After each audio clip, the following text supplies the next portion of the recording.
नमस्ते, फैंटम दास्तान में आपका स्वागत है। आज हम आपके लिए लाए हैं एक बहुत ही रोमांचक दास्तान, the Dyatlov pass incident, a chilling reenactment of Russia's greatest mystery.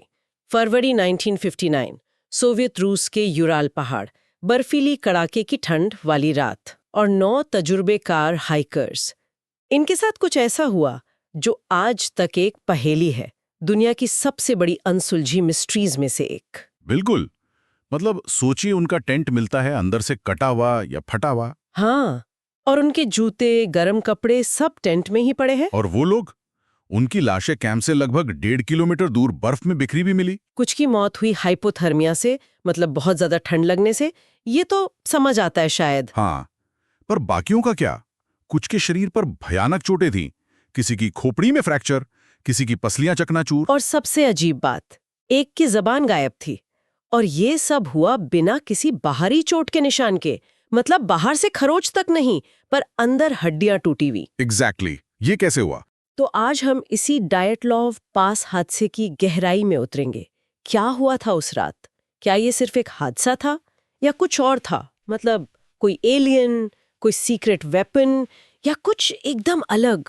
चलिए कोशिश करते हैं इस रहस्य की परतें खोलने की। तो कहानी शुरू कहाँ से होती है? ये लोग कौन थे? ये ग्रुप था यूराल पॉलिटेक्निक इंस्टीट्यूट के स्टूडेंट्स और कुछ ग्रेजुएट्स का। यंग थे, जोशीले थे। लीडर कौन था इनका? लीडर था 30 साल का इंजीनियरिंग स्टूडेंट इगोर डाइटलॉव। उसी के नाम पर बाद में पास का नाम पड़ा। अच्छा, और बाकी लोग? उसके साथ 8 और लोग थे, ज्यादातर उसी के दोस्त, उसी इंस्टीट्यूट से, और एक थोड़े सीनियर मेंबर थे, सेमियोन ज़ोलोटारियोव। वो करीब 38 इयर्स के थे, स्पोर्ट्स इंस्ट्रक्टर और वर्ल्ड वॉर 2 के वेटरन भी थे, मतलब काफी अनुभवी। हाँ, तो ये कोई नौसिखिए नहीं थे कि पहली बार पहाड़ों में गए हों? बिल्कुल नहीं, ये सब एक्सपीरियंस्ड ग्रेड 2 हाइकर्स थे, मतलब मुश्किल ट्रैक्स कर चुके थे पहले भी। और इस ट्रिप का मकसद क्या था? इनका लक्ष्य था ओटोटन पर्वत तक पहुंचना, और अगर ये ट्रिप कामयाब रहती तो उन्हें ग्रेड 3 सर्टिफिकेशन मिलना था। ग्रेड 3 वो क्या होता है? वो उस समय सोवियत यूनियन में हाइकिंग का हाईएस्ट लेवल था, मतलब बहुत मुश्किल और प्रतिष्ठित माना जाता था। अच्छा, तो ये एक चैलेंजिंग एक्सपीडिशन था उनके लिए। हाँ, और दिलचस्प बात यह है कि ओटोटन नाम का स्थानीय मानसी भाषा में मतलब कुछ ऐसा है, वहां मत जाओ। अरे, ये तो थोड़ा डरावना है है। ना? और जिस पहाड़ की ढलान पे उन्होंने अपना आखिरी कैंप लगाया था, उसका नाम था खालत सियाखल। उसका क्या मतलब है? उसका मतलब है मौत का पहाड़, माउंटेन ऑफ द डेड। क्या बात कर रहे हैं? मतलब नामों में ही कुछ अजीब था। संयोग है या? कौन जाने, पर ये डिटेल्स कहानी को और रहस्यमयी बनाते हैं। बिल्कुल।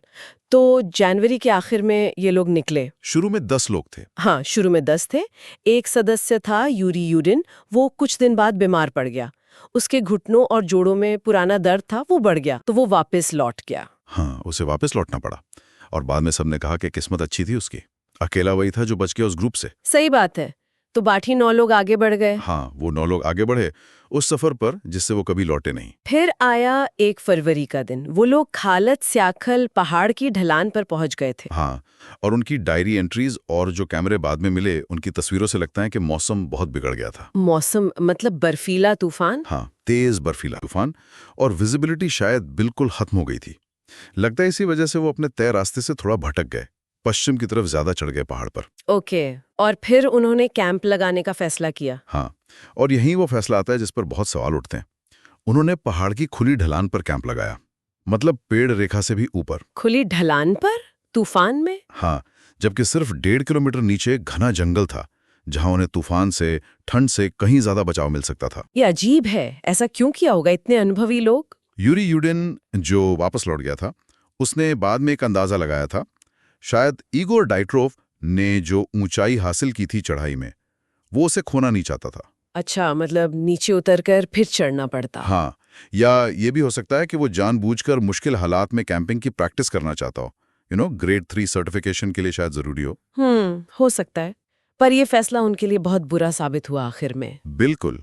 तो फिर तय तारीख थी 12 फरवरी, जब उन्हें वापस लौटना था। पर वो नहीं लौटे। हाँ, और उनका कोई मैसेज, कोई टेलीग्राम भी नहीं आया।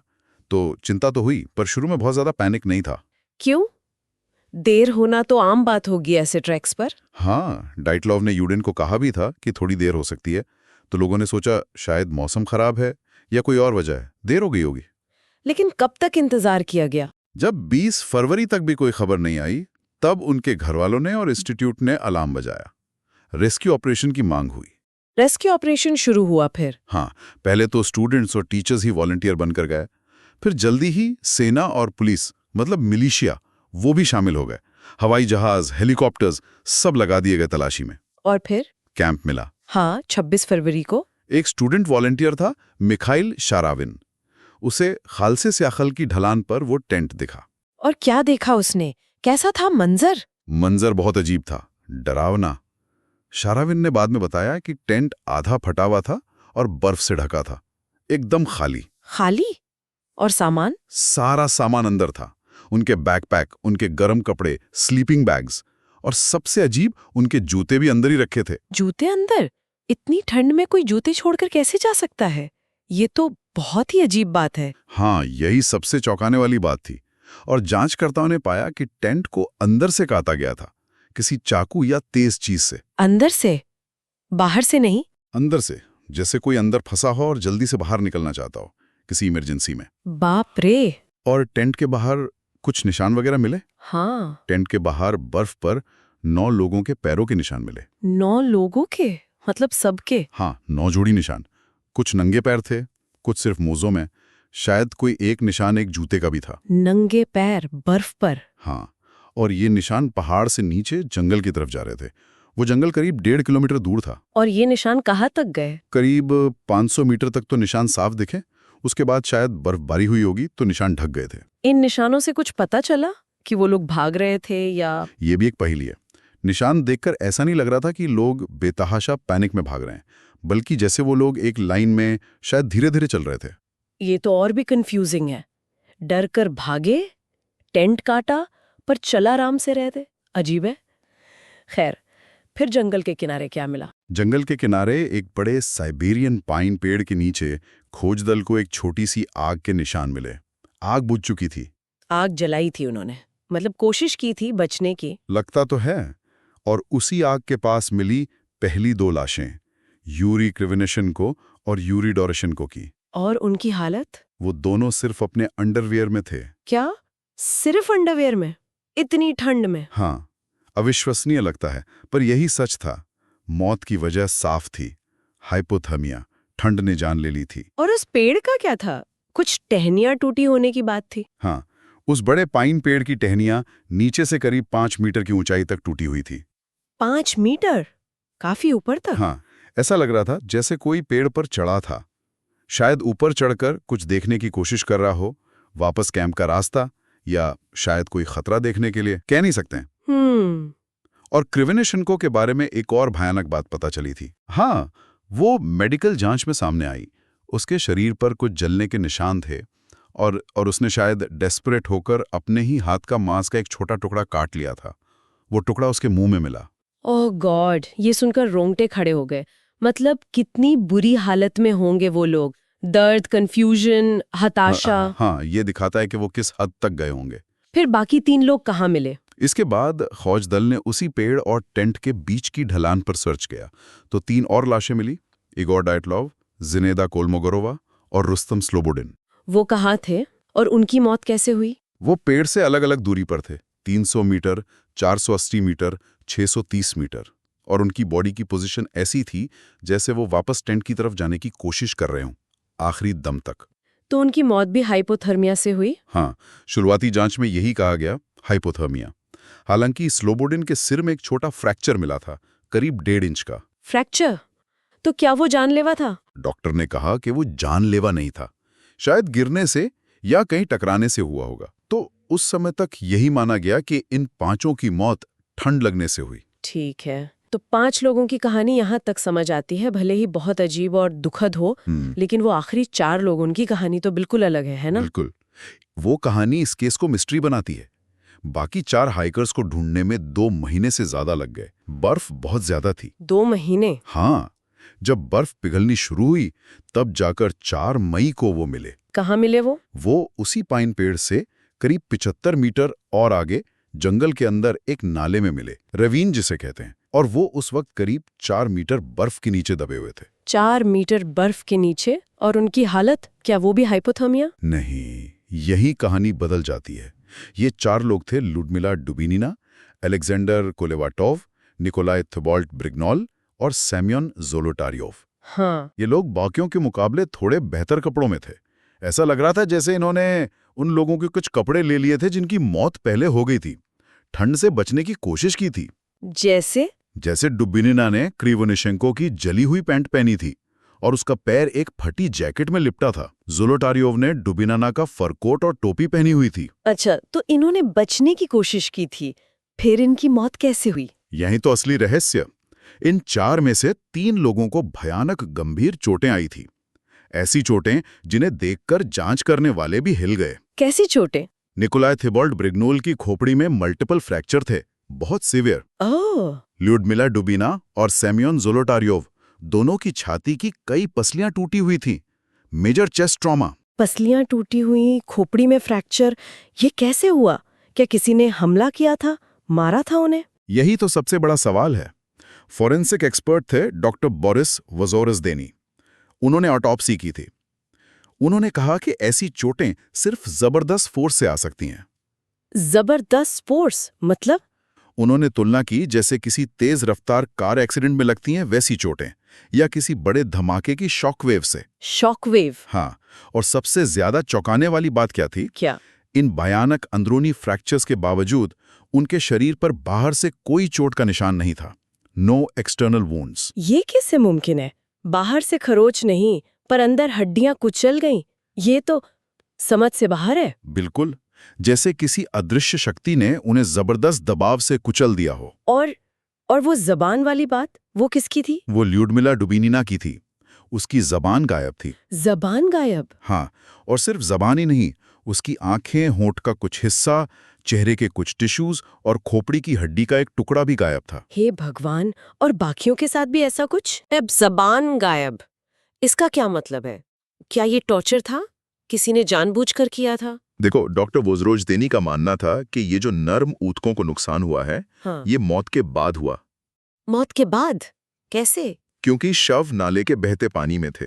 तो एक तो पानी में डिकम्पोजिशन होता है, और दूसरा शायद छोटे जानवर जैसे चूहे या नेवले वगैरह उन्होंने नोच लिया हो। जानवर, आंखें और जबान? हाँ, एक्सपर्ट्स कहते हैं कि ठंडे मौसम में जब लाशें सख्त हो जाती हैं तो जानवर अक्सर सबसे नरम हिस्सों पर पहले हमला करते हैं। हाँ। जैसे आंखें, जबान, होंठ। तो ये पॉसिबल है। पॉसिबल है, पर सुनने में कितना भयानक लगता है। इसने तो कहानी को और भी ज्यादा डरावना बना दिया। बिल्कुल, इन डिटेल्स ने ही इस केस को इतना कुख्यात और रहस्यमयी बनाया है। तो 1959 में जो शुरुआती जांच हुई, उसका फाइनल नतीजा क्या निकला? मई 1959 में जांच पूरी हुई। ऑफिशियल रिपोर्ट में कहा गया कि 6 लोगों की मौत हाइपोथर्मिया से हुई, 3 की मौत घातक अंदरूनी चोटों से हुई। और चोटों का कारण? कारण अज्ञात। रिपोर्ट में कहा गया कि घटनास्थल पर 9 हाइकर्स के अलावा किसी और के होने का कोई सबूत नहीं मिला। कोई बाहरी हमलावर नहीं था। लेकिन स्थानीय मानसी जनजाति पर तो शक गया था ना? हाँ, शुरू में शक किया था। उनसे पूछताछ भी हुई, लेकिन इसे जल्दी ही रूल आउट कर दिया। क्यों? क्योंकि सिर्फ हाइकर्स के पैरों के निशान थे। हाथापाई या लूटपाट का कोई सबूत नहीं था। और जैसा डॉक्टर वोज़रोज़दे ने कहा, वैसी भयानक चोटें कोई इंसान नहीं दे सकता था बिना बाहरी निशान छोड़े। ठीक है, तो हमला नहीं था और टेंट अंदर से फटा था, ये कंफर्म हुआ? हाँ, कंफर्म हुआ। और जांच का निष्कर्ष था कि सभी सदस्य अपनी मर्जी से पैदल ही कैंपसाइट से निकले थे। और वो रेडिएशन वाली बात? कपड़ों पर रेडियो एक्टिव अंश मिले थे। हाँ, ये भी एक अजीब पहेली थी।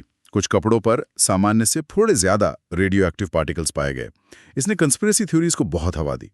मिलिट्री टेस्टिंग वगैरह की बातें होने लगी। तो क्या वो रेडिएशन खतरनाक था? बाद में कहा गया कि लेवल बहुत कम था, शायद खतरनाक नहीं। और इसकी वजह शायद ये हो सकती है कि ग्रुप के कुछ सदस्य पहले न्यूक्लियर फैसिलिटीज में काम कर चुके थे, या उनके पास थोरियम वाले गैस लैंप मेंटल रहे हों। पर शक तो पैदा हो ही गया। तो आखिर में जांच बंद कैसे हुई? क्या कहकर? आखिरकार जांचकर्ताओं ने कहा कि उनके पास कोई ठोस जवाब नहीं है। तो उन्होंने केस फाइल पर लिखा कि ग्रुप के सदस्यों की मौत एक कंपेलिंग नेचुरल फोर्स की वजह से हुई। कंपेलिंग नेचुरल फोर्स मतलब एक प्रबल अज्ञात प्राकृतिक शक्ति? ये कैसा जवाब हुआ? हाँ, बहुत ही वेग, मतलब कुछ समझ नहीं आया तो ये लिख दिया। क्योंकि कोई अपराधी नहीं मिला तो मई 1959 में केस बंद कर दिया गया और सारी फाइलों को एक सीक्रेट आर्काइव में भेज दिया गया। सीक्रेट आर्काइव मतलब छुपा दिया गया। यहीं से शक और गहरा होता है। ये प्रबल अज्ञात प्राकृतिक शक्ति क्या थी? एग्जैक्टली। इसी गोलमोल जवाब ने इतने सालों तक अटकलों और थ्योरीज को जिंदा रखा है। तो अब बात करते थ्योरीज की। सबसे पहले वो जिसे आजकल ऑफिशियल माना जाता है, एवलांच, हिमस्खलन। हाँ, 2019 में रूस ने दशकों बाद इस केस की जांच फिर से खोली थी और 2020 में उनका ऑफिशियल निष्कर्ष यही था कि सबसे ज्यादा संभावना एक स्लैब एवलांच की है। स्लैब एवलांच, वो क्या होता है? मतलब बर्फ की एक बड़ी मोटी परत का अचानक से खिसक जाना, जैसे कोई तख्ता खिसक जाए। अच्छा, तो थ्योरी क्या है? एवलांच आया और थ्योरी यह है कि जब हाइकर्स रात में सो रहे थे तो टेंट के ऊपर, जहां उन्होंने ढलान पर थोड़ी बर्फ काटकर जगह बनाई होगी, वहां से बर्फ की एक स्लैब खिसक कर गिरी होगी। और उससे क्या हुआ? टेंट दब गया? हाँ, या तो टेंट पर वजन पड़ा होगा या उन्हें आवाज से या कंपन से लगा होगा कि एक बहुत बड़ा एवलांच आने वाला है। फुल स्केल एवलांच का डर। तो वो घबरा गए। हाँ, पैनिक में आ गए और उन्हें लगा कि टेंट से बाहर निकलने का रास्ता दब गया है या टाइम नहीं है। तो उन्होंने जल्दी से टेंट को अंदर से काटा और बाहर भागे। और फिर बाहर इतनी ठंड, तूफान, अंधेरा, कपड़े भी नहीं। बिल्कुल। फिर वो जंगल की तरफ भागे पनाह लेने के लिए, लेकिन रास्ते में हाइपोथर्मिया का शिकार होने लगे। और वो भयानक अंदरूनी चोटें वो एवलांच से कैसे आईं? इस थियरी के मुताबिक जो 4 लोग बाद में नाले में मिले, वो शायद अंधेरे में भागते हुए या ठंड से बचने के लिए बर्फ में एक गड्ढा, स्नो डेन बनाते हुए गलती से उस नाले के ऊपर बनी बर्फ की कमजोर छत पर चले गए। अच्छा, नाला बर्फ से ढका हुआ था। हाँ, और वो बर्फ टूट गई। वो लोग कई फीट नीचे नाले में गिरे और ऊपर से गिरी बर्फ के वजन और इम्पैक्ट से उन्हें वो भयानक अंदरूनी चोटें आईं, टूटी पसलियां, खोपड़ी का फ्रैक्चर। ये सुनने में तो काफी हद तक लॉजिकल लगता है। एक सीक्वेंस बनता है घटनाओं का। हाँ, 2020 की जांच के प्रोसिक्यूटर अंद्रेई कुर्याकोव ने भी यही कहा था कि ये एक हीरोइक स्ट्रगल था, पैनिक नहीं था, पर उनके पास बचने का चांस नहीं था। और उनके काम जैसे टेंट काटना, जंगल की तरफ जाना, आग जलाना, शायद स्नो केव खोदना, ये सब इमरजेंसी में टेक्स्ट बुक जैसे लगते हैं। तो ये थ्योरी काफी कुछ एक्सप्लेन करती है, लेकिन क्या सब लोग इसे मानते हैं? इसके खिलाफ भी तो तर्क है। बिल्कुल हैं। बहुत से लोग इस थ्योरी से सहमत नहीं हैं। पहला सवाल तो ये कि घटनास्थल पर एवलांच के पक्के सबूत क्यों नहीं मिले, जैसे फैला हुआ मलबा, बर्फ की साफ टूट की रेखा। हाँ, शुरुआती जांचकर्ताओं ने भी ये नोट किया था। और जो लाशें जल्दी मिली थीं, उन पर बर्फ भी कम थी। अगर बड़ा एवलांच होता तो शायद उन्हें बहा ले जाता या ज्यादा चोटें आती। और ढलान का एंगल, क्या वो एवलांच के लिए काफी था? ये भी एक पॉइंट है। ढलान सिर्फ 15-20 डिग्री के आसपास थी। आमतौर पर स्लैब एवलांच 30 डिग्री या ज्यादा की ढलान पर आते हैं। हालांकि कम ढलान पर भी हो सकते हैं, पर थोड़ा रेयर है। एग्जैक्टली। और वो पैरों के निशान जो शांत चलने जैसे लग रहे थे, पैनिक में भागने जैसे नहीं, वो भी एवलांच थ्योरी से पूरी तरह मेल नहीं खाते। तो एवलांच थ्योरी पर अभी भी सवाल हैं। हाँ, हालांकि 2021 में स्विट्जरलैंड के 2 टॉप संस्थानों EPFL और ETH ज़ुरिक के वैज्ञानिकों ने एक स्टडी की। उन्होंने कंप्यूटर सिमुलेशन यूज किया। अच्छा, क्या निकला उसमें? उन्होंने डिज्नी की फिल्म फ्रोजन की स्नो एनिमेशन टेक्नोलॉजी भी यूज की। उनके मॉडल ने दिखाया कि हाइकर्स ने टेंट लगाने के लिए ढलान पर बर्फ काटी होगी, जिससे ऊपर की स्लैब कमजोर हो गई। फिर रात में तेज हवा, कैटाबैटिक विंड्स और बर्फ जमा होने से कई घंटे बाद एक छोटी स्लैब एवलांच ट्रिगर हो सकती थी। छोटी एवलांच? हाँ, जो शायद ज्यादा निशान ना छोड़े, पर सोते हुए लोगों को चोट पहुंचाने और टेंट को डैमेज करने के लिए काफी हो। ये मॉडल उन अंदरूनी चोटों को भी समझाता है, अगर लोग बर्फ के नीचे दब गए हों। अच्छा, तो ये एक डिलेड स्मॉल स्लैब एवलांच की बात कर रहे हैं। ये इंटरेस्टिंग है। इसने एवलांच थ्योरी को थोड़ा और मजबूत किया होगा। हाँ, काफी हद तक। पर ये अभी भी 100% प्रूफ नहीं है और बहुत से लोग इसे नहीं मानते। ठीक है, तो एवलांच पॉसिबल है पर कंट्रोवर्शियल है। अब आते हैं दूसरी थ्योरीज पर। वो जो आसमान में नारंगी गोले, ऑरेंज स्फीयर्स देखे जाने की रिपोर्ट्स थी, मिलिट्री टेस्ट्स, यहाँ से मामला और मिस्टीरियस होता है। हाँ, ये शायद सबसे पॉपुलर कॉन्स्पिरेसी थियरी है कि उस इलाके में, जो बहुत रिमोट था, सोवियत मिलिट्री कोई सीक्रेट वेपन टेस्ट कर रही थी। कैसा वेपन? अंदाजे लगाए जाते हैं जैसे पैराशूट माइंस, ये हवा में फटती हैं और जोरदार कॉन्कशन वेव या शॉकवेव पैदा करती हैं। और शॉकवेव से? शॉकवेव से बिना बाहरी चोट के गंभीर अंदरूनी चोटें आ सकती हैं, बिल्कुल वैसी ही जैसी उन 3 हाइकर्स को थी जिनकी पसलियां और खोपड़ी टूटी थी। ओह, ये तो मैच करता है। और वो नारंगी गोले? उस रात और उसके आसपास के दिनों में सिर्फ डाइटलोव ग्रुप नहीं उनकी डायरी में जिक्र है, बल्कि दूसरे हाइकिंग ग्रुप्स और स्थानीय लोगों ने भी आसमान में अजीब ऑरेंज या चमकीली लाइट्स या गोले उड़ते देखे थे। अच्छा, तो ये क्या थे? थ्योरी ये है कि ये या तो कोई सीक्रेट मिलिट्री एयरक्राफ्ट थे या शायद वो गिरते हुए हथियार या उनके पैराशूट थे। कपड़ों पर मिला रेडिएशन भी इसी थ्योरी को सपोर्ट करता था। तो क्या मिलिट्री ने माना कि वो टेस्टिंग कर रहे थे? कभी नहीं। सोवियत अधिकारियों ने हमेशा इससे इनकार किया, रेडिएशन को भी कम बताया। लेकिन उस दौर में सोवियत यूनियन में सीक्रेसी इतनी ज्यादा थी कि लोगों का शक कभी खत्म नहीं हुआ। और वो जांचकर्ता येव इवानोव वाली बात, उसने क्या कहा था? हाँ, वो सबसे बड़ी बात है। 1990 में जब सोवियत यूनियन टूटने वाला था, लिव इवानोव, जो 1959 की ओरिजिनल जांच के हेड थे, उन्होंने खुद एक अखबार में लिखा। उन्होंने माना कि उनकी टीम को घटना का कोई लॉजिकल एक्सप्लेनेशन नहीं मिला था। और उन्होंने ये भी खुलासा किया कि जब उन्होंने उन उड़ते गोलों की रिपोर्ट्स को जांच में शामिल करना चाहा, तो उन्हें ऊपर से पार्टी के बड़े अधिकारियों से सीधे ऑर्डर मिले थे कि इस एंगल को पूरी तरह दबा दिया जाए, इसे खारिज कर दिया जाए और केस जल्दी बंद कर दिया जाए। क्या मतलब? सीधा कवर अप का आदेश? ऐसा ही लगता है। इवानोव के इस बयान ने तो आग में घी का काम किया। क्यों अधिकारियों ने यह बात छुपाने को कहा? क्या वो जानते थे कि क्या हुआ था? क्या वाकई कोई मिलिट्री टेस्ट गलत हो गया था जिसमें ये लोग मारे गए? ये सवाल आज भी पूछे जाते हैं। ये तो बहुत गंभीर बात है। मतलब सरकार को छुपा रही थी। ये थ्योरी तो बहुत स्ट्रांग लगती है फिर। लगती है, पर डायरेक्ट प्रूफ आज भी नहीं है। बस परिस्थितिजन्य साक्ष्य और इवानोव का बयान है। ठीक है, तो मिलिट्री टेस्ट एक बड़ी संभावना है। इसके अलावा और क्या प्राकृतिक वजहें सोची जाती हैं? हवा, आवाज? हाँ, एक और प्राकृतिक थ्योरी है कैटाबैटिक विंड की। कैटाबैटिक विंड, ये क्या होती है? ये एक खास तरह की लोकल हवा होती है। जब ठंडी भारी हवा पहाड़ की ढलान से नीचे की तरफ बहुत तेजी से बहती है, ये अचानक आ सकती है और तूफान से भी ज्यादा खतरनाक हो सकती है, बिल्कुल बवंडर जैसी। और इससे क्या हो सकता था? 2019 में एक स्वीडिश रूसी एक्सपीडिशन ने कहा कि यह भी एक कारण हो सकता है।